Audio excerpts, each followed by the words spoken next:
Here am I. All right, we are back. This is Senate Health and Welfare, and we had a really good informative time on electronic medical records, and health records. And You're finally one that finds that exciting. I do too. Anyway, we're moving to hear from, I have an introduction to our Commissioner of Department of Children and Families and an overview of the work that's going on there. And so thank you, Chris, for being with us. I'm going to have our committee introduce themselves for everyone who is here to speak with us from DEVA and DMH as well. So we'll start with Senator Hart. Okay, Senator Larry Hart, Orange County. Senator Santos from Fort Orleans. Jenny Lyons, Chittenden Southeast. Good morning, Commissioner Winters, Senator Martina Rockula, Chittenden County and Central. And Cummings from right up the road. That's right. Thank you, everyone. Very nice to see you. Very nice to meet some of you. For the record, my name is Chris Winters. I'm the Commissioner of the Department for Children and Families. And just a little bit about me. I've been Commissioner for almost 2 years now. Although I think in DCF Commissioner years, that's 14 years. You kind of the same as dog years. Feels like a very, very long time. I've learned a lot in these last 2 years. I was new to Human Services when I was appointed, but not new to state government. I was a veteran of the Secretary of State's office. I worked for 3 different secretaries of state there and served as legal counsel, as the Director of Professional Regulation, and then as the Deputy Secretary of State until 2 years ago. And I'm very proud to be the Commissioner and feel fortunate to be the Commissioner of DCF, where we get to assist so many Vermonters in need. And I get to work with really passionate people who care a lot about what they do and are trying to solve problems every single day.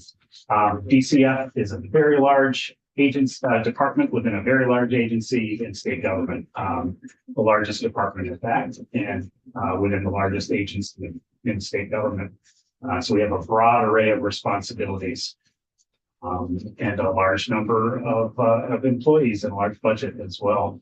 We can first talk about our vision. Are you wanting to share your thoughts? Oh yeah, could we share the slides? No, I'm sorry, I should also introduce a couple of other folks. Please in the do, room. yeah.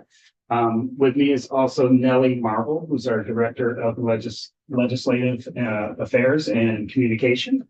And also from our Economic Services Division, we have Monica Medeiros, who leads the legislative team in the Economic Services Division as well. We were going to have Miranda Gray, the Deputy Commissioner, join us today because I know you might want to talk a little bit about the GA Housing, Hotel, and Motel program. She's not able to attend. She's under. She's lucky. She's lucky she's not here. Well, I'm sure we'll have some other conversations. Oh, we will. We will be doing that on a regular basis. We may ask some general questions today. Great.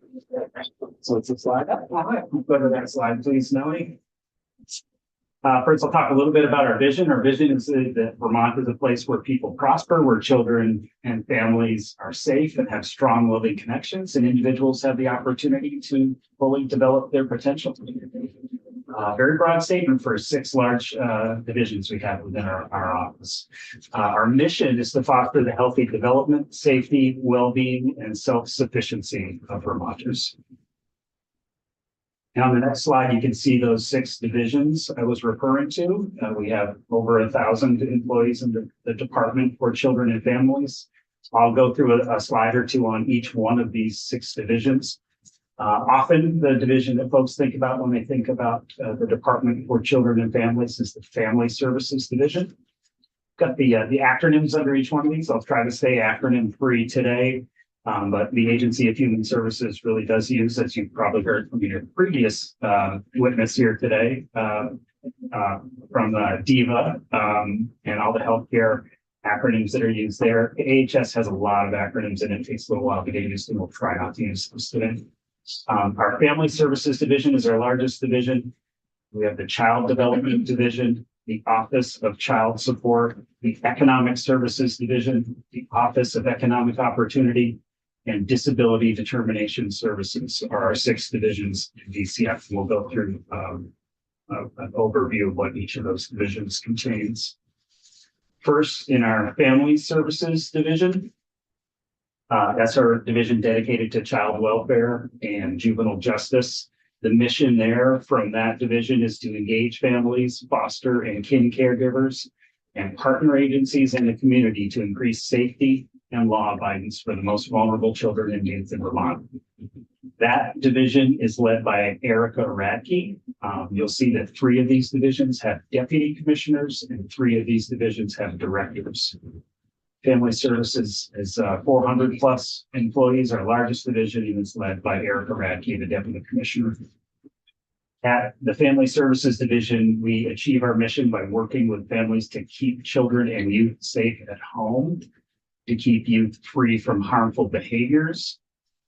And then if that's not possible, we care for children and youth in DCF custody or conditional custody and attend to their well-being while working towards safe reunification with their families. And if that's ultimately not possible, we achieve other forms of permanency for children and youth in DCF or in conditional custody by providing them with safe, supportive, lifelong connections such as adoption or guardianship. So a quick question there, or maybe you can make a comment about the close work with judicial oversight. So with the judicial system for this area, and then a comment about the juvenile facility that is in Virginia. Sure. Something we spend a lot of our time on is the high-end system of care, is how we refer to it, with people that have the most complex needs. Thankfully, it's usually a small number of youth, but they do take a lot of resources and time and attention to help them with their well-being. Sometimes that involves justice-involved youth. And so there's been a lot of conversation over the last couple of years about the secure facility for youth who are on have some of the highest needs, may have justice involvement, may need to be in a secure facility to protect the public, to protect themselves, to protect property.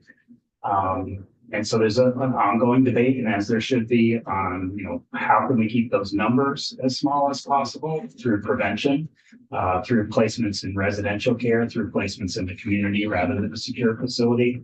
But we've been without a secure facility for a number of years since the closure of Woodside, and have been in search of building a new state-of-the-art facility that focuses on treatment, that focuses on rehabilitation, that is not just about detention, as was kind of the focus within Woodside toward the end. We've had many starts and stops. Well, before my time as DCF commissioner, there was a project in Newberry, and with significant community opposition that we ultimately abandoned, although that went all the way to the Supreme Court and found in favor of the state. We've been looking at, we've looked at St. Albans, we've looked at South Burlington, we've looked at Virgins, and right now we're pursuing a project in Virgins for a 14-bed facility. And we're in conversation with the community and with the city of Virgins about that right now. There's a zoning process, there's a permitting process, so nothing is set in stone at this point. The restoration of that highest end secure system of care will have a trickle down effect through the rest of the system, where kids that would typically be more appropriate for secure placement are being placed in other places and displacing all the way down the chain. So what we are really trying to do is restore our system of care for some of the highest needs. That's been a challenge, as I'm sure you hear in every sector when it comes to workforce and rebuilding healthcare and other systems of care across the state since COVID. On the next slide, you can see a little bit about the structure of the Family Services Division. It's about 400 staff, 400 plus staff members. It was $148 million of the budget for state fiscal year 24. We have 12 district offices located throughout the state. And we have about 180 family services workers doing the hard work on the ground, plus other staff beyond family services workers. We have 2 statewide direct service units. One is centralized intake and emergency services, sometimes referred to as CIES. That's the Child Protection Hotline and the After Hours Emergency Response. They're in Williston. We also have our Residential Licensing and Special Investigations Unit that does a lot of our investigations and licensing. Williston's such a good place. Next, we have on here our central office is another part of the Family Services Division. It's where our leadership is located in the Waterbury State Office Complex. It provides support to the district offices. It oversees policy and practice. It manages budgets, grants, and contracts, and maintains communication with our federal partners. And one more slide on the Family Services Division, some of our primary service areas. We operate that 24-hour child protection hotline and received some 20,000 reports in 2023. We investigate and assess reports of abuse and neglect, over 4,000 investigations in 2023. We engage families to meet their goals to increase safety. We seek court involvement when it's required to keep children and communities safe. We support placements for children and youth. And we license and regulate foster homes, residential treatment programs, and child placing and adoption agencies. We achieve permanency options that are in the best interest of the child or the youth. And we supervise youth on probation and help repair harm caused by their behavior. So lots going on there in the Family Services Division. The next division up is the Child Development Division, also known as CDD. And that division works with partners to provide Vermonters with affordable access to high quality childcare and child development services. Janet McLaughlin is the deputy commissioner there. We have I think somewhere near 70 staff members at this point, and that's been expanding with the Vermont's investment in childcare. CDD strives to improve the well-being of Vermont's children, and they do this by working in partnership with families, the early childhood and after-school workforce, community organizations, and state and federal entities to increase statewide client-centered access to developmentally appropriate and equitable child development services. So you can see the 60+ staff members, the $240 million per state fiscal year 25, and the statewide network of partners and programs we work with to achieve this mission. On the next slide, you can see how CDD serves children and families. We do that through Children's Integrated Services, CIS. They provide care coordination, early intervention, specialized child care, early childhood and family mental health, and home visiting. And then on the child care side of things, child care licensing, financial assistance, early childhood and after school program quality and workforce supports, Head Start collaboration, and universal pre-kindergarten co-administered with the agency. So I know that yesterday we heard from the secretary about the governor's plan for education, and one of the comments made was universal pre-K and moving in that direction.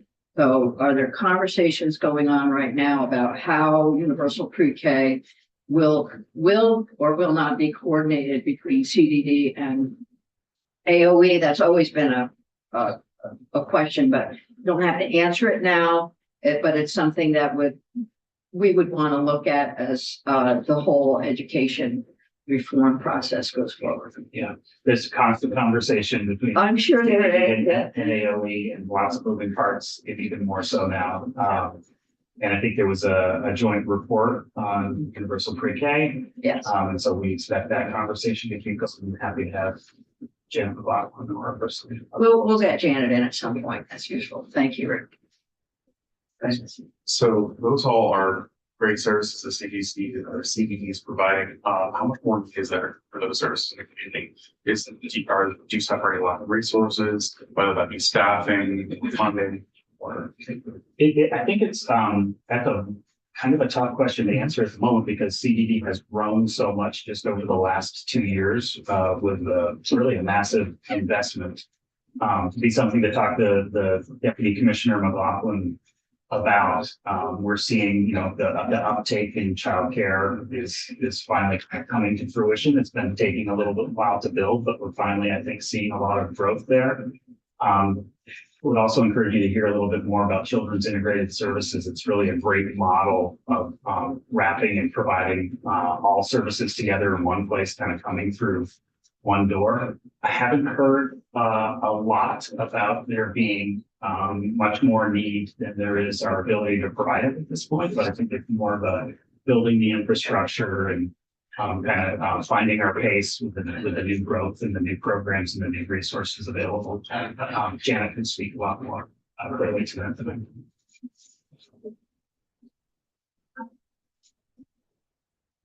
The next slide is on the Office of Child Support. It's kind of an overlooked piece of one of the divisions within the Department for Children and Families, but a really important one. It's responsible for establishing parentage, establishing, collecting, and enforcing and modifying child support and medical support orders for children who don't live with one or both parents. Lisa Rivers is our very capable director there. And the mission of the Office of Child Support is to promote the well-being of all families by strengthening their financial safety. So we provide quality services and information to parents, caregivers, and community partners involved in the child support process. They just recently celebrated their 50th year of existence. And had a bunch of historical displays and information that really show the value of the child support Office of Child Support and what receipt of child support really does for children and families across the state of Vermont. It increases the economic independence of parents. It reduces child poverty. It reduces reliance on public assistance and benefits. It encourages parents to exit and remain off public assistance, and it increases parental involvement of the paying parents. Just a little bit more. I'm sure. So I'm a child of a divorced parent, so child support was always one of those that I heard a lot about growing up. What sort of, and this isn't a question based off of my life experience, but what sort of mechanisms are there in place, if any, to ensure that child support is being spent on the child and not for any other things in the house that may not necessarily help? Sure, good question. I don't know that off the top of my head, but I'm happy to bring back a response for you from Director Rivers. And some of this links in with judiciary again. So the court order for some of this, right? That's right. We have a number of agreements and working relationships within the judiciary to enforce child support for persons. On the next slide, you can see a couple of our divisions are very much federally funded. The Office of Child Support is one of them. It's 66% federally funded. And in a typical year, we collect approximately $40 million, benefiting over 14,000 families in the state of Vermont. We have a large statewide presence across not 12 district offices, but I think several district offices across the state with 108 full-time employees, 5 regional offices, sorry, it's here on the slide, delivering frontline services with an emphasis on helping parents navigate the court system. And then we have our central office located in Waterbury. I have one more slide here on the Office of Child Support. We serve the parents who pay support, parents who receive support, guardians, parents in other states who are seeking assistance through the court process. And the many partners, the Office of Child Support works across many of our divisions and other state agencies as well. Economic Services, Family Services, the Department of Corrections, the Judiciary, as the chair mentioned, employers, Hireability, Vermont Association of Business Industry and Rehabilitation, EAP, which is the Employee Assistance Program, and the Vermont Network Against Domestic and Sexual Violence. So I really want to give a shout out to Hireability. It's an amazing amount of work that they do. It's just really outstanding. And I don't know if you've had a chance to meet the new Dale Commissioner yet. So No, Commissioner when we Bowman. get Dale, and we'll do that. The next division up is Economic Services, or ESD. They provide economic benefits to Vermonters in need. They provide a safety net for individuals and families who may be experiencing unemployment, underemployment, single parenthood, aging, disability, death of a family member, or other life-changing events. As mentioned earlier, the deputy commissioner there is Miranda Gray. ESD's mission is to provide high-quality service while administering programs to improve economic well-being for Vermonters. And the vision is that Vermonters thrive with a sense of independence and connection to their communities. Again, the same 12 district offices that the Family Services Division has located across the state with about 350 staff. They're co-located with some of the other Agency of Human Service district offices. They have program eligibility staff and reach-up case managers in the district offices. And then they have the central office where we have operations, program teams, training, admin services, quality control, fraud, process and performance, business application support. ESD has a benefits service center, a call center, and an application and document processing center. These are some of the programs that you've likely heard of.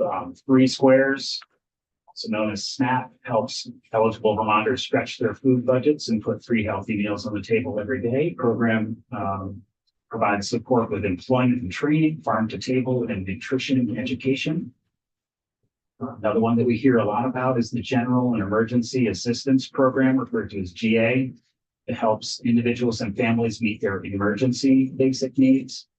This has long included personal needs, such as fuel, utilities, medical, dental, prescription, medical supplies, burial costs, and housing. And housing has really taken over the conversation in recent years.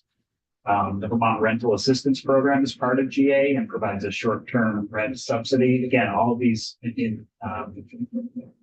intended as a safety net. There's fuel assistance, or LIHEAP, low-income heating. I'm sorry, it's assistance program. Thank you, Nellie, from the sideline. Helps eligible Vermonters heat their homes by paying part of their home heating bills. It's crisis heating assistance, it's water and wastewater assistance, and utility discount. Those are also available. We have what we call Reach Up in Vermont, also known as TANF on the federal level, temporary assistance to needy families. It helps stabilize families experiencing deep poverty by providing case management, financial assistance and support services, childcare assistance, employment services, and post-secondary education also provided. And lastly, on this slide, we have the Essential Person Program, which provides monthly cash assistance to help cover the expense of having someone live with and provide essential care for Vermonters who are blind, have a disability, or are 65 or older, so they can stay in their homes. So very high level, so appreciate your patience. Yeah, well, this is Fly good. through. Because then when we have people in on individual things like Reach Up, we'll have some grasp of where it lives. Next up is the Office of Economic Opportunity. It's our smallest division. It partners with community organizations, the private sector, government agencies, and others on solutions to solve poverty, led by Director Lily Sojourner. This really small but mighty team administers just a whole bunch of very important grants and supports important community action. They administer grant programs. It's often the core funding for organizations. They provide training and technical assistance. They identify and develop resources for communities. They focus on results and performance accountability through the grant management. And they promote approaches informed by evidence and research to improve policy and practice. So on the next slide is the kind of things that we support through that funding and through that technical assistance and accountability monitoring. It's the community action agencies. It's homeless assistance, whether that's emergency shelter or prevention or rapid rehousing, the coordinated entry program, family supportive housing, and now permanent supportive housing, which has just started this year. Which is funded largely through Medicaid. You may have seen the release about that recently. We have disaster response and recovery, and then we have another cool side of the house there that's weatherization. There's a lot of wonderful work on home weatherization, including multifamily homes for folks that meet certain eligibility requirements, heat pumps, efficient stoves, home repair, asbestos remediation, emergency heating system repair and replacement. And then another piece that we do is financial empowerment. It's a micro business development program and financial coaching. So all attempts to help people who are impacted.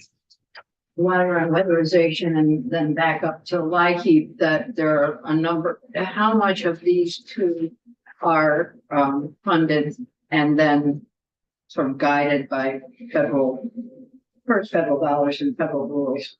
The vast majority of the weatherization funding is federal. LIHEAP, I believe, is funded through fuel tax, gas tax, largely. But I think there are some other funding sources as well. And Efficiency Vermont becomes involved when we get to weatherization programs a little bit. It's true as well. I know it's a kind of a joint effort. That's right. And a lot of this weatherization happens through community action agencies. Yeah. There's in various parts of the state. And they're really, I've been on a couple of weatherization jobs, and just the change that it makes in someone's life, you know, especially older Vermonters who are trying to stay in a home, but maybe can't afford the repairs. This makes the home, brings it up to snuff, and improves air quality, improves health quality, reduces heating bills, helps the environment. So it's a real, Yeah, I remember working with folks in Essex Junction when asbestos was the issue and trying to sort out how to pay for the asbestos removal process. That was fun, but we did get there. One more slide on the Office of Economic Opportunity. It's 7 staff people do all of that work, and they administer more than $75 million in funding from 15 federal and other funding sources to support more than 60 plus community partners who reach more than 80,000 low-income Vermonters annually. You can check any of this out on the website and see what sort of projects they're doing in our support. All right, and last but not least is our Office of Disability Determination Services, also known as DDS. It provides applicants with accurate medical eligibility decisions as quickly as possible, as governed by Social Security, federal statutes, regulations, and policies. It's very much federally driven. It's led by Jack McCormick, who is their Director of Disability Determination Services. Their mission is to provide all applicants with accurate disability determinations that are completed in a timely manner and with full, fair, and compassionate consideration of each applicant's situation, and respect and concern for the individual's well-being and legal rights. We're very fortunate to have the division that we do have here in Vermont. It's regularly a national leader in accuracy, timeliness, and public service. They regularly meet their workload and service goals within those federal budget limits. And on the next slide, they are one state office in Waterbury. They're staffed with disability adjudicators, medical consultants, disability specialists, and other support staff for fiscal, professional regulation, and IT. They work for the federal program, SSA, Social Security Administration. Rules govern their work, funds all of their operations, salaries, benefits, case costs, and indirect costs. They control DDS's budget, workload volume, and staffing, and they closely monitor DDS performance against national standards. So just a little bit about those successful outcomes. Determinations on 6,817 Social Security disability claims, 217 medical disability claims in fiscal year 24. They also processed claims in an average of 85.8 days, which is the fastest state in the nation. The national average is 186 days. And our initial case decisional accuracy of 98.5% ranks DDS among the top 10 offices in the nation. And we're subject to a number of federal audits on this work. Can you just briefly or bring back or help committee understand the difference between the Medicaid disability claims and the Social Security disability claims? Yes, we'll bring you back some information. That would be helpful. Okay. And that's the end of my slide presentation. You can see here my contact information. You should please feel free to reach out to me at any time at that email address, chris.winters@vermont.gov. Happy to answer any questions that you might have. Any questions? There's a lot. Senator Douglas. Thank you, Madam Chair. With the exception of outliers, what's the age range for justice involved you? Oversee. So, there is a bill pending in House Judiciary talking about, the minimum age. And then also the maximum age, which is the raise the age conversation that's happening right now around justice involved youth and whether they're treated as juveniles or adults. Within our high-end system of care, we see kids of any age. When they're justice involved, I think when we look at the new Virginia's facilities, we're planning for that. Children as low as the age of 12 would be eligible for secure facility. When it comes to the age of the majority and being seen in family court as a juvenile matter as opposed to a criminal matter, right now the law is up to the age of 19, with certain offenses excluded. More violent criminal offenses, they necessarily be treated as an adult, even if they are up to the age of 18. The law as it's written right now would raise that to the age of 20, to their 20th birthday on April 1st. But there's a really tense conversation that's happening right now in House Judiciary, and I'm sure will happen in the Senate Judiciary as well, as to whether that is the right path at this point in time. We are opposing going to the age of 19 at this time for a number of reasons. Both not having a secure facility or the workforce to handle it or the systems in place, as well as some of the accountability issues that we've run into with 18-year-olds right now because we don't have the systems or the laws that would have employee. So this is a much bigger Yeah, it's conversation. a bigger, I just want to share that this is the conversation that Joint Justice Oversight Committee has been having. Judiciary has been looking at raise the age. We in here are looking at the juveniles and how we treat juveniles who are in the judicial system. So we're working collaboratively there. And then institutions is looking at the facility itself and do you separate age groups and how do you do that? So you've raised a big question. Go ahead. Thank you, Madam Chair. So that was wonderful information, but I think I asked my question wrong. Okay. My question was more, what's the most common ages that you see? Like, what's the most common age range? Like, you see more 12 to 15-year-olds or more 14 to 17-year-olds? Justice involved. Justice involved, yes, sir. Yeah, I have to bring back the stats on that, but we definitely have those. Yeah. Senator Joe. Question and comment. I think many of us were concerned about the claim by the ACLU around someone or some folks within DCF monitoring pregnancy data. I was wondering if there's anything that you can say to that, fill us in on any more detail. Yeah, thank you, Senator. We'd love to clear up some things. We're still consulting with legal counsel, going through the lawsuit to see what we can say publicly. But just understand that we have to balance the welfare of the children involved with the rights of the parents. We don't want to overstep there.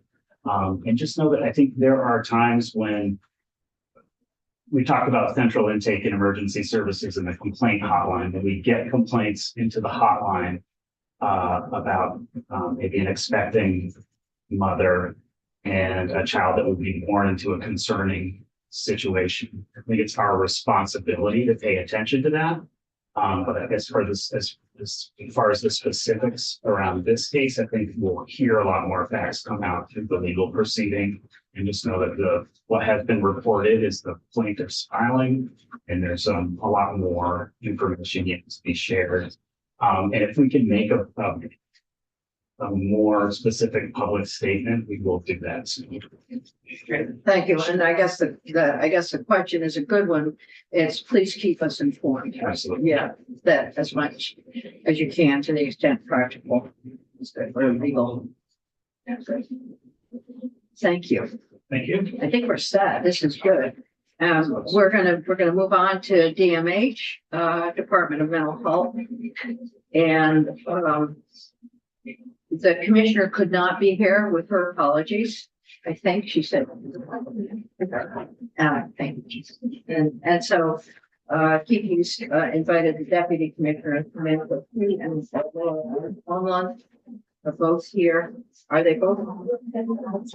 They're outside waiting for us. Do you mind? Can you send them in? I will All definitely right. send them in. Good work. Thank you. Look at that, here they come. Aaron here. Yeah. Oh, I'm gonna go over a minute. Nicole's here. Thank you. One word, I didn't even recognize you first. Nice when the seats. We were good. So Laurel, are you and Samantha gonna be together? Do you know? Yeah. Yes? Yeah. So bring 2 chairs, bring another chair up. That's great. It's night to tonight, so you don't know. Cozy room, hi. Good morning. Hi. Cozy, it is cozy in It's here. cozy, it's nice and warm too. Oh, good. Very good. It's been below 0 until this week. And you have to park a mile away and you're like. You got it? In case anyone is questioning who is looking online, this is coffee in a can. That's right.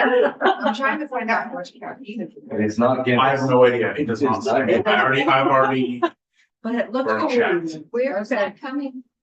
cafeteria. Cafeteria. Oh, yeah. I'm petitioning for Red Bull, but this will work for the interim. It's Are you gonna share screen?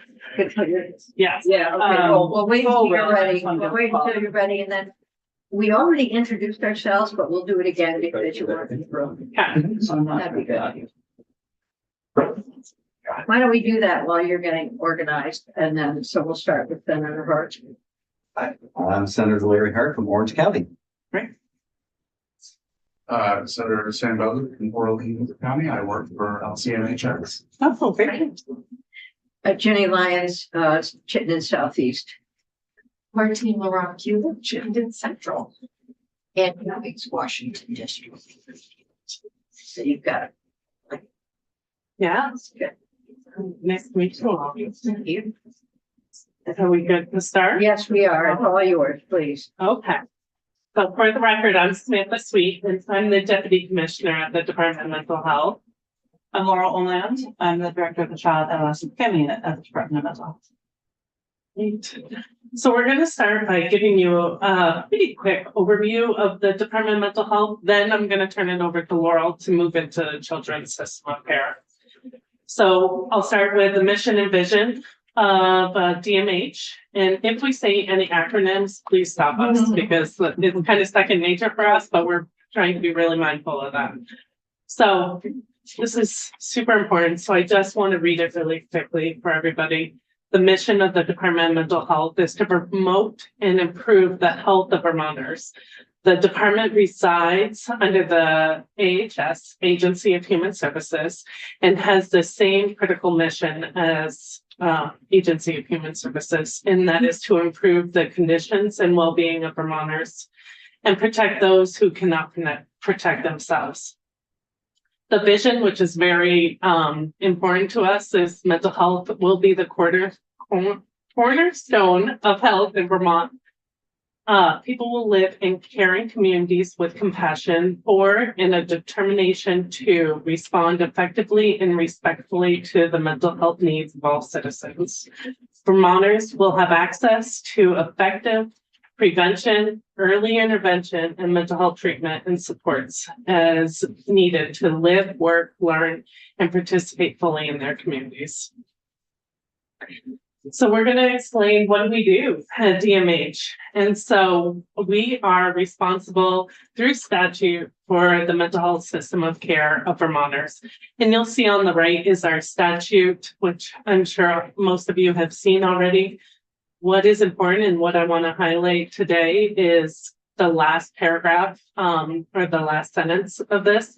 And it's to our department shall ensure equal access to appropriate mental health care in a manner equivalent to other aspects of healthcare as part of an integrated holistic system of care.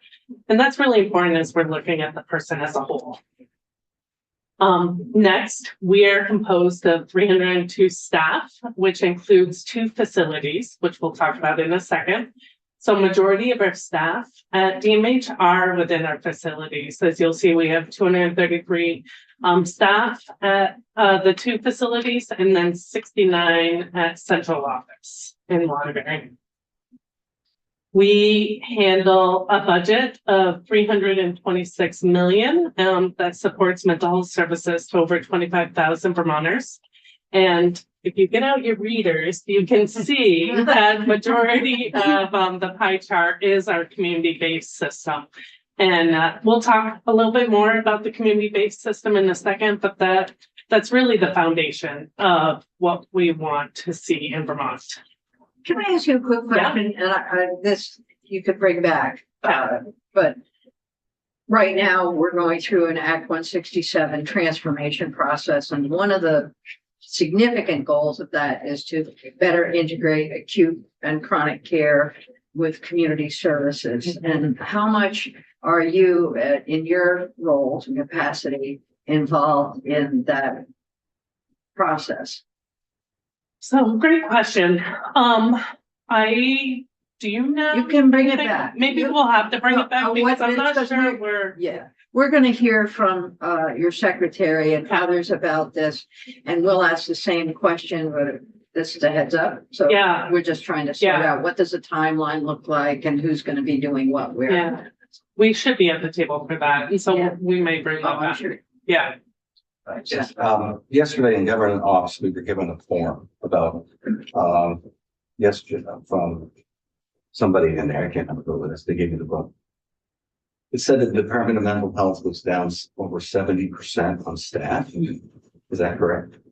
In 2024, you were down 70%. That probably includes our facilities. So without seeing exactly what you're talking about, I would say that is probably our 2 facilities because we have a large portion of travelers in both Vermont Psychiatric Care Hospital and River Valley, which is our secure residential. So out of 302 staff, 233 are at the facilities, and we have traveling nurses and traveling mental health specialists, which are the floor staff. And so it could be Yeah, that. actually, right. I wrote it out. It actually shows 76% that you guys were down for the staff. Yeah, Or, I mean. That seemed high, but- That's full-time staff, yeah, not the traveling nurses and stuff. It was just- Yeah. That's a question. Maybe we could get some help with that a little bit to resolve. yeah. You got it. Yeah, that would Yeah, be helpful. if we can see what that document is, that might be able to help. Yeah. And so it sounds like Nicole, No, it's okay. Well, Nicole will get it. Yeah. Okay, great. So, so I'll move along and then please ask any questions. So, we at the Department of Mental Health oversee 10 designated agencies and 2 mental health, 2 specialized service agencies. The 2 specialized service agencies, one is Pathways Vermont and the second is NFI Vermont. So Pathways focuses on adults and NFI on youth. As you'll see, we color coded the map. So some agencies cover more than 1 county, like Northeast Kingdom Human Services covers 3 counties. HCRS, which is in the southern part of the state, covers 2. Franklin covers Grand Isle as well. And I think those are the agencies that cover the multiple counties. And then, like I mentioned, we run 2 facilities. One is Vermont Psychiatric Care Hospital, has 25 beds. The second one is River Valley Therapeutic Residence, and that's in Essex. That was the replacement from Middlesex Therapeutic Community Residence. So in Middlesex, they had 7, and moving to Essex, we've been able to increase to 16 beds. We also facilitate and manage many contracts and grants with peer organizations, forensic psychiatrists, psychiatric consultation with primary care, SOSVT for flood response, which is federal funding that comes into the state to help the counties that have been declared a disaster after the floods. And then we also have various contracts. One is with Community Roundtable that helps us with population level data related to mental health and the mental health acuity across the counties. And then last thing that we will highlight is we partner with a lot of various agencies, companies. We partner with hospitals, community providers, housing specialists, law enforcement, courts. We like to be at many different tables. And this is a model that we like to show a lot because we want to hit every aspect of community care. So someone to prevent, we have responsible gaming programs, suicide prevention, trauma prevention and resilience work. Someone to call, we have 988. Hopefully all of you have heard of 988 by now. 988 Suicide and Crisis Prevention Lifeline. We contract with 2 designated agencies to provide 24/7 response to the 988 line. We have Pathways Warm Line, and then SOSVT, which is for flood response. So we have multiple places where someone can reach out and call. Someone to respond, we have Enhanced Mobile Crisis, which is now including peer support. And as of 7/1 of this year, we'll have credentialed peer support staff. So that's exciting for us to see. We're very glad that's happening. We work hard on that here. Very Yeah, hard. good. So we're really happy about that. Keep us posted on We what will. next. Yeah, we would definitely will. And then someone to respond is also our designated agencies and specialized service agencies. They're, like we talked about, the foundation of everything is our community programs, and that's located within our designated agency and specialized service agencies. And then somewhere to go. We want people to be able to go somewhere if that's what they need. So we have youth and patient facilities, which is at the Brownsboro Retreat. We have 30 beds there. Adult residential facility, we'll get into a little bit more when we show the pyramid. We are fortunate to start alternatives to emergency departments in certain counties. We have 6 throughout the state, and then children's residential and micro residentials. So when you're talking about alternatives to emergent ED, you're talking about the new mental health clinic that we have in Chittenden County, and then you have others Yep. across the state. Yeah. It's really exciting. Yeah, it's really exciting Yeah. to see. So this is our pyramid. You have probably seen this because we use this a lot when we're explaining our system of care. So the bottom tier, which is our foundation, is our community level system. And so the green, again, get your readings out, but the green is children's system. The blue is adult, and then we use orange to show that's the whole age span. So you will see we have the micro residentials, the youth group homes, we have group homes in the adult system. We have shelter plus care vouchers in the community, and then the big orange shows all the programs that are provided within our designated agencies and specialized service agencies. The next level up, it will get more acute as we go up the pyramid, so just keep that in mind. And so the next tier is the crisis supports and response.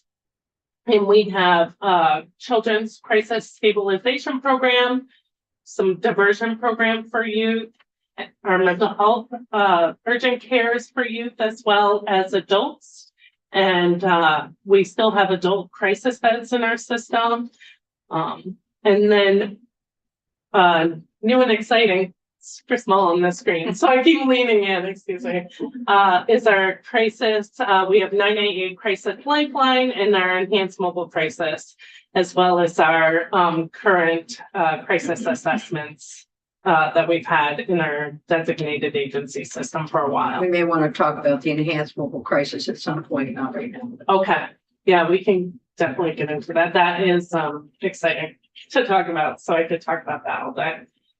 The next tier is intensive residential programs, and we have 5 residents in the youth system, which equates to 45 beds. And then in the adult system, we have 5 residents, intensive residentials, which holds 42 beds. We have 1 peer residential, which has 5 beds, and then we are working on PRTF, which is psychiatric residential treatment facility for youth. And so we're hoping that that will come online at the beginning of this year. We're hoping, fingers crossed, and that we'll have 15 beds.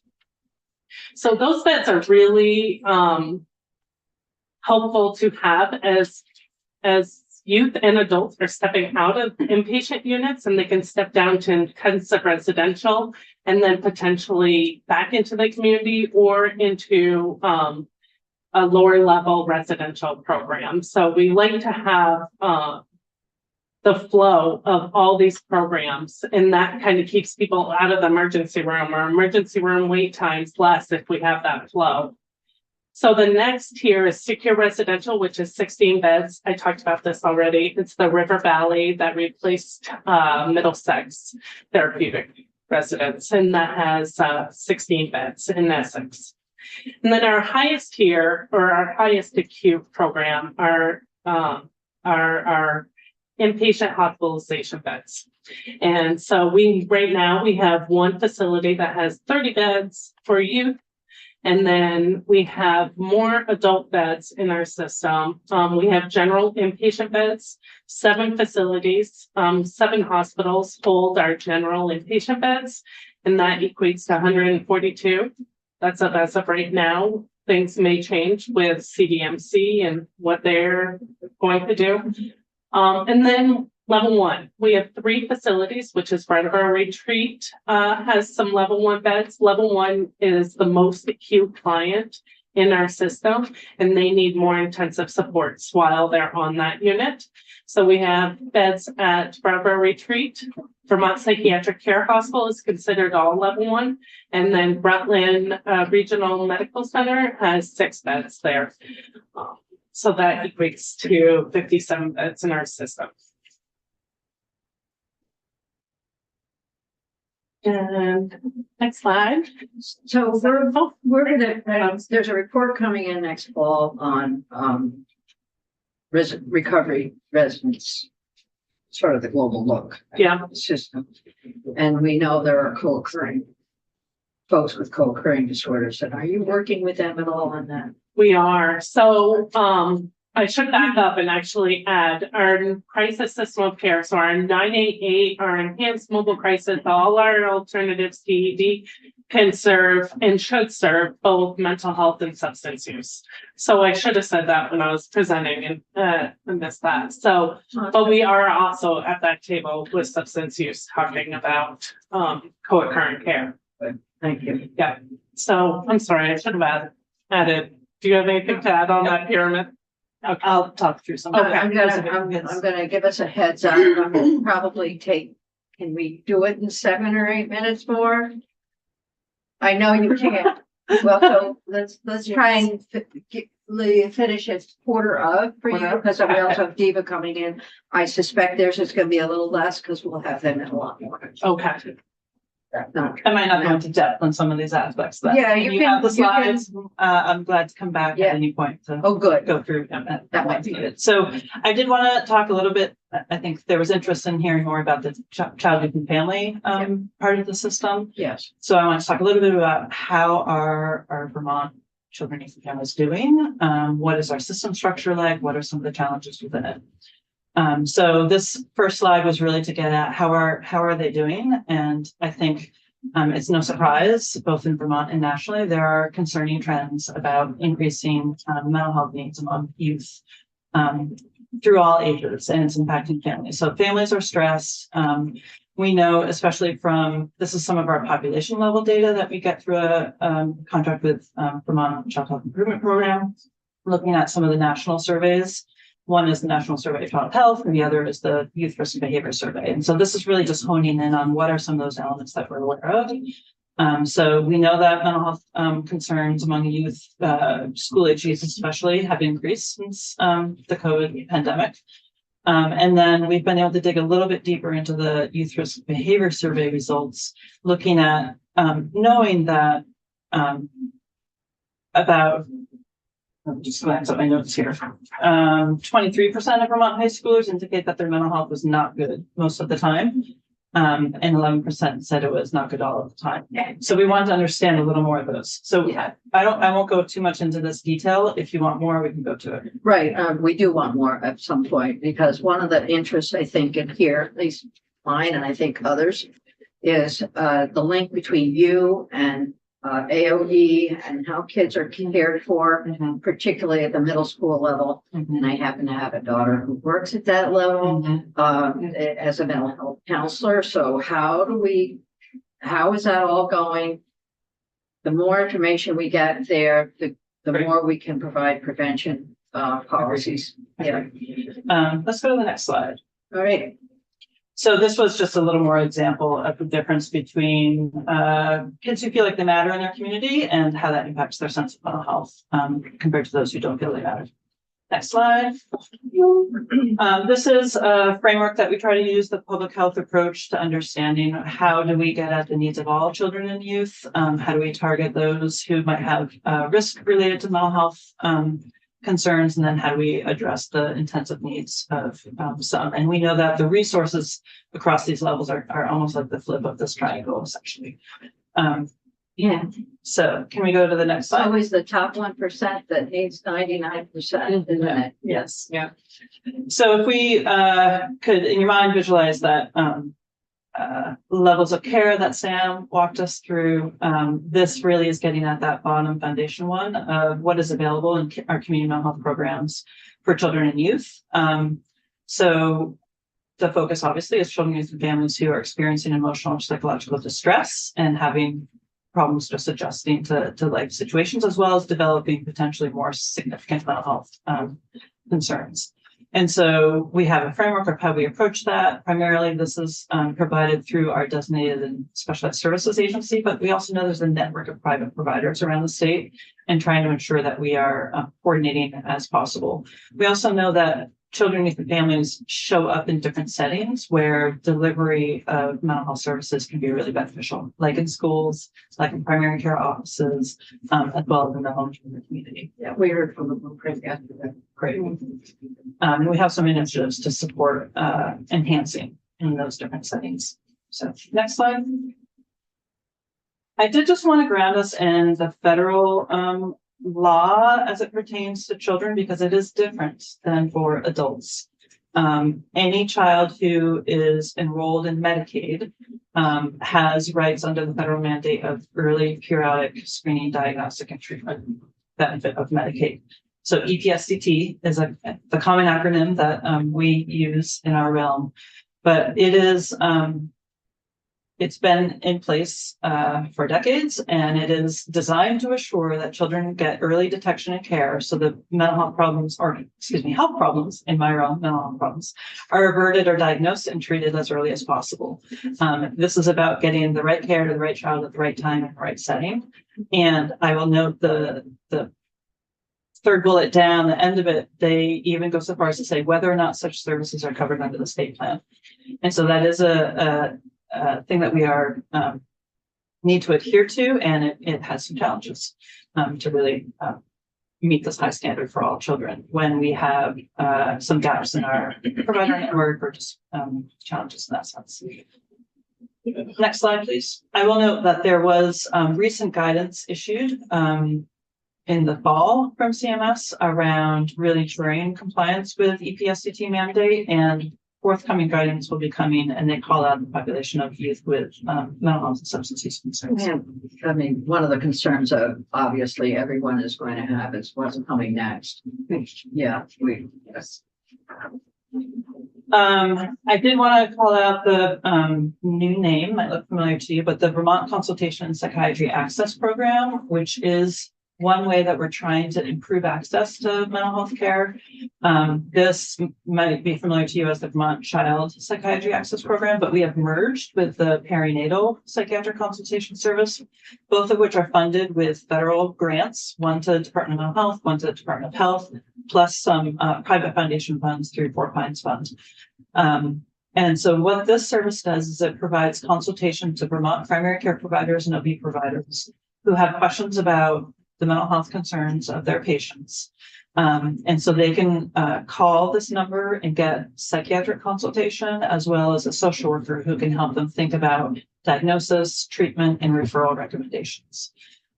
This has been a very successful in the sense that all of our pediatric practices around Vermont are enrolled in it. Nearly half of our family practices are, and we have some initiatives to try to get broader than that. But it started in June of 22. They provided over 1,000 consultations for the child pediatric portion of this since then. And in addition, the funding that we have through the Healthcare Resources and Services Administration not only supports this consultation service, but also training activities for our provider network, which we are also using to support some legislation that came out last session related to disordered eating, and wanting to make sure our education system is informed about that. So we're trying to design some training opportunities for different parts of our system, not just primary care and mental health. So the eating disorders, what you're talking about, a federal something that came out last year? Or No, that there what was we an did? expectation of a model school policy for educators. It was tied with a suicide prevention policy, but there was a call out specific to disordered eating to ensure that educators were trained in recognizing and understand language. And so this federal dollars we're trying to use Good. to design some of That's that good. training. That's such an important step, really. And we did work on that in here. Right, so that's good. I'm just trying to connect everything that we've done, if we've done it. Folks, it's good. This is some of the data out of that consultation service. Again, we can go into more detail about this as needed, but I think given the time, let's continue to move. This is a valued service by providers, and it does help them be able to meet the needs of their patients with mental health concerns. And therefore, the referrals to specialty care, psychiatric care are those who are more complex and more acute. So trying to meet the needs at the right level for that flow, if you will. Okay, next slide. Thank you, Nicole. As part of our mental health system, we also have early childhood and family mental health, again, provided through our designated agencies. This is service for perinatal families during the perinatal period up through age 6. We have teams in the DAs who are trained in how to work with these families with younger children and to recognize signs and to provide treatment as well, including for perinatal mood and anxiety disorders for the adults, but also to really recognize that importance of attachment and skill development at those early years, because that can impact the trajectory of those young kids into school and beyond. So just listing here, what are some of those approaches that we use? So that's a part of our system. They are very much tied with the Children's Integrated Services that you might hear about through Department for Children and Families, Child Development Division. The mental health portion is a partner within that Children's Integrated Services. School mental health. This could be an entire topic of its own. So I'm very briefly going to talk about the realms that we're involved in, and again, can talk further. So we have a federal project called Project Aware, which stands for Advancing Wellness and Resilience in Education. This is our second iteration of it. It's held by DMH in partnership with the Agency of Education. We're focused on 3 local education agencies and their community mental health or designated agency partners. But we really are trying to both test things in those regions and then look at how can we bring that into broader statewide guidance policy approaches for the benefit of all districts. The goal here is to strengthen mental health literacy among adults and youth, increase awareness, screen, and then identify how do we connect kids who have needs for those supports in school as well as into their community. This is so good. And so a few years back, we went and worked together to put trauma-informed support within the central office. Mhm. Is that, I don't know if that position is still there. It does still exist. It was Okay. actually on one of the early slides. Yeah, the okay, so trauma, it's informing all of this work. It's a really exciting. It is. Yeah. Part of the funding of this is also supporting someone from NFI, our special ed service agency, to provide training to these districts on trauma responsive schools. Because there is a recognition of like this isn't just about how do we identify kids and get them the right service. It really is about how do we look at that whole kind of school climate and adjust how, as we as adults are responding to kids' needs, and how are we, supporting each other as well. Yeah. So yes, that is a business. Thank you. Then we have under our purview at EMH is the Medicaid program called Success Beyond Six, and that's how we use Medicaid to fund schools. So- since you started on Medicaid, Yes.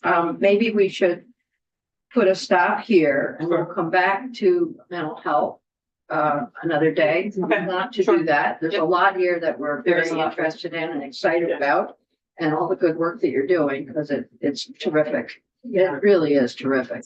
And so we can move on to Diva. Yeah, great. Thank Totally you. fine. Oh, Yeah. thank you for your patience as Thank well you. with our scheduling. Yeah. That's how we work. And next Wednesday's mental health. Next, Wednesday, right, yeah. yes. We will be here. Yay. All right, good. Right, thank you, thank you. Thank you. Good to see you, Laurel.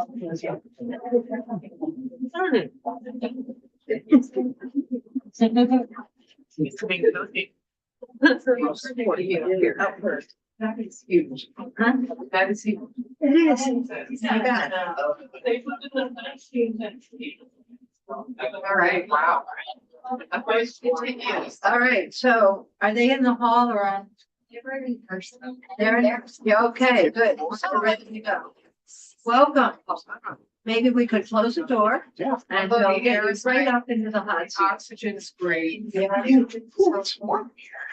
It's like a sauna. It's like an. Oh, it feels so good in here. The previous several days have been nice too.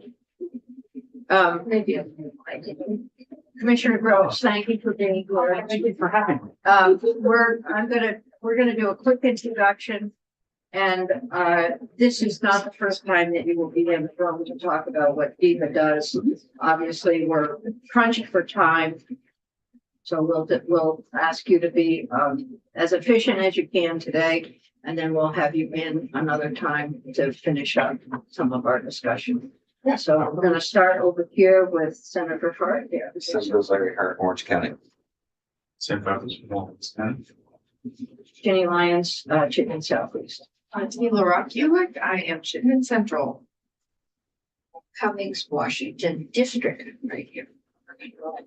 And, welcome, and you were recently named commissioner, and so we'll have you in for an interview for your, appointment and nomination. Yeah. Why don't you introduce yourself for the record, and Alex, you can introduce yourself for the record, and then we'll hear what you say. Morning, everyone. I am Sean Groves, the Department of Health Access Commissioner. And I am Alex McCracken. I'm the Director of Communications and Legislative Affairs for the Department of Vermont Health Access, or DEVA. I've got some overview slides here. If you'd like to start there with an overview of the department, or if you'd like to start with more introduction. No, it's up to you. We're ready. How would you like to start? Sure. Yeah, we can go quickly through the PowerPoint. Yep. And then open it up to any sort of questions you may have, or introduce myself a little bit, go into a little bit more detail about. It's up to you. Okay. Yeah, so just quickly wanted to go through the Department of Vermont Health and Access, our mission and goals today. And just to kind of clear up any thing. The big thing is what we do is we are one of Vermont's largest insurers, as a state department that is really entrusted to manage our publicly funded health insurance programs. We are one of the largest payers in terms of dollars spent, and the second largest in the number of covered lives, and that includes Medicaid as well.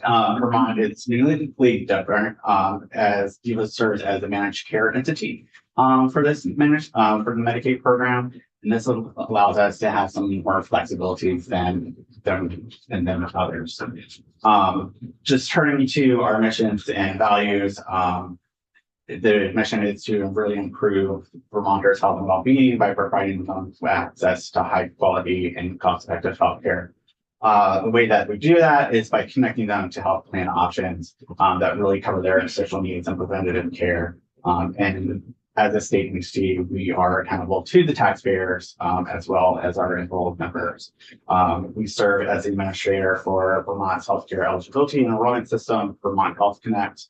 And we are really kind of the front door to ensure Vermonters can have access to that benefit and quality of healthcare services. Where Vermont boasts about 97% of an insured rate. The major goals for DIVA are centered around these kind of three pillars here: advancing value-based payment programs. So really looking at the way that we pay providers and thinking about not just paying them for services, but for the outcomes that they deliver to our members, and looking at how to track that with quality of care. The second one is really modernizing our information technology and infrastructure. It's really to kind of really update that and be responsive for our customers, as well as responding to the different kind of healthcare landscape advancements. The third one is really kind of taking a more internal look into the department and looking at our operational improvement, or things that we can continuously improve upon within. And so we use a bunch of dashboards and scorecards internally to kind of track the way that we work and to identify the areas of improvement there. Next slide. So as I mentioned, three goals. We kind of bucket these things into kind of 5 different areas. One is the marketplace operations, as I mentioned about the Vermont Health Connect, modernizing the IT infrastructure, advancing payments, but also the administration of the Medicaid program. But the two that are really, the two really that we focus on is like our staff, making sure that we are engaging them and keeping them and retaining them as much as possible, and that we're giving them skills necessary. The other one is really about providers. If I can talk, You're doing great. Provider stability to really kind of focus on like what do the providers in the community need, in terms of whether that's looking at different types of reimbursement rates or quality measures and making sure that we're holding them accountable as we move forward.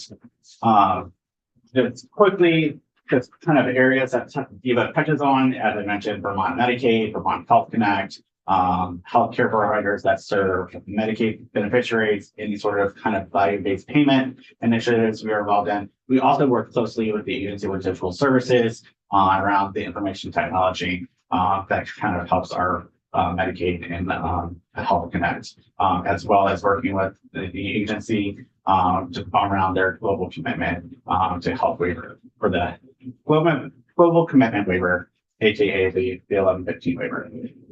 And then the last slide is just the leadership team that kind of supports me in more ways of. Yes, there's a lot here, and obviously,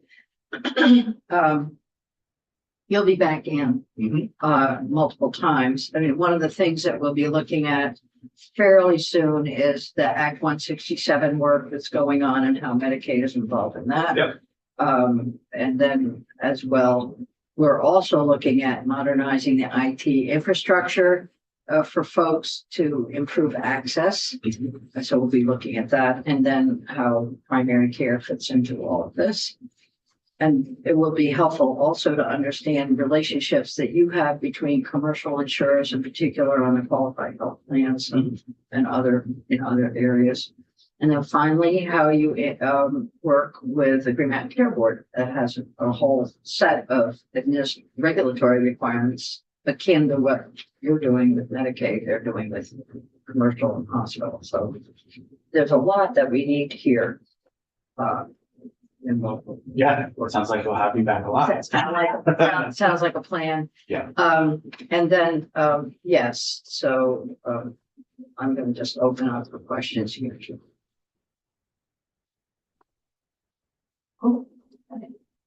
Good job. We have heard from our fiscal committee, our fiscal office, Billy Ned, from Nolan Langwell about the global commitment and the waiver and so on, but you really have the role, you are the point person for our waiver, so at some point that might be a place to begin. Yeah. We Yeah. can keep that in. And what's happening with the head, because the head is the next. Plays a big role in. It is, Yeah. so we'll have the secretary in, but you're going to be important to us and understand what's going on. Everyone, I'm sure we were told this at some point today, but how many folks work in DEVA total? Approximately 400 staff members. Thank you. And are they all concentrated in one area or are they spread across the state? Good question. They're kind of spread. I mean, it depends on the units in which they were. I mean, in DEVA, there's about over 20 units, and so it depends on what unit they are. But yeah, it's a good one. And then that brings up a question about eligibility and integrated eligibility and how Medicaid works with Reach Up or other programs, safety net programs. Well, no.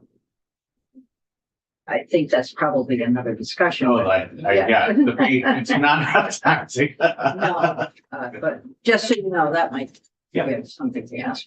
And we'll be glad to just kind of have that discussion. So just do 2 minutes of who you are. Yeah. And how you got here. Yeah, sure. So I have over about 18, no, that number's no longer correct. Nearly 2 decades of experience in healthcare and healthcare policy. Before that, before coming to Vermont, I was the special projects officer for the DC Medical program in the district of Washington, DC. And running a number of programs, but really thinking about the strategic plan and how to operate a Medicaid program that also addresses health-related social needs and thinking about health equity, but also playing what as a special project officer it does is plays whatever hat or anything that we do. So focusing on the unwinding of PHE, Medicaid eligibility, looking at value-based payment methodologies. Before that role, I spent 5 years in their health reform and innovation administration, really kind of thinking about what are the care delivery systems and payment models and how do they work together. And then also kind of piece of that is like looking at the data systems that feed into it and thinking about how does data kind of impact or influence those care models and payment models as moving forward. And then that was about 2 decades or a decade. And then, worked in a number of trade associations, one with the federally qualified health centers, really kind of thinking about their payment reimbursement, but also working in their state affairs. So thinking about how the states work with health centers there and looking at the way that they play, the role that they play in the larger healthcare system. That may have been more than 2 minutes, but. No, you know, because of your background. Yeah, good. Thank you. That's great. And as I said before, we'll have you back in for the commissioner interview for your nomination when we get the nomination from the governor's office. And then we'll also have you back in and we'll connect with Alex. He's very good at keeping connected with us. So have you in on other areas. Thank you.